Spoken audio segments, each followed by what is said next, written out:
A lot of these studies are done on rats at night and they're nocturnal. And this would be the same if you took melatonin every morning. Yeah, you would probably suppress your dopamine production, and you would probably suppress your, if you're, not on TRT, your natural, hormone releases and so forth, because you're just basically throwing the middle finger up to your circadian rhythm, which isn't going to end well. But when it comes to the non-sleep benefits of melatonin, it's basically a healthy anti-inflammatory. So you can kind of think of it like a healthy version of like ibuprofen. And it's also very protective against all the things that we want to be protected from. So it supports insulin sensitivity. It's neuroprotective. It protects the arterial lining. And it has a lot of anti-cancer effects, whether it's preventative or working to support existing cancer treatments. These four things tend to be the things that, unless you get hit by a bus, one of those things is going to take you out.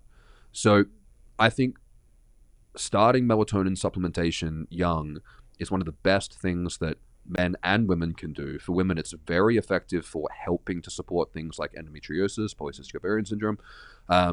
It's profoundly healthy. It's even in micronized versions, it's still very affordable and still very available. But the 2 points that you brought up there are very important, because a lot of clients on TRT and TRT patients all over the world either have issues with chronic pain, from injuries or surgeries or whatever, and also have issues getting up to pee during the night. And when someone is in a lot of physical pain and they can't get comfortable in bed, it actually downregulates your melatonin production. And melatonin is very effective for preventing the needing to void the bladder during the evening. So one thing that I find is very common with guys, particularly guys who are highly anxious, is that they'll go, oh, I started TRT, I'm having to pee 2 or 3 times a night. They probably had to pee 2 or 3 times a night beforehand, but TRT is everything's problem. And they're immediately worried about their prostate. And they go and get their prostate checked, and it's completely fine. It's exactly the size it should be. It's not impacting the bladder.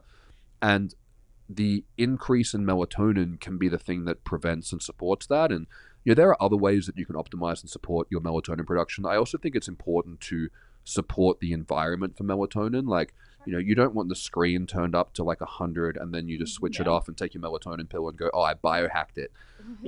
You have to have receptor availability. You have to have the environment in which melatonin should be made. So I think it's still important to focus on things like your light environment, using like programs like Flux on the computer or blue light blocking glasses, or reading a book, like, just doing something like that in the evening.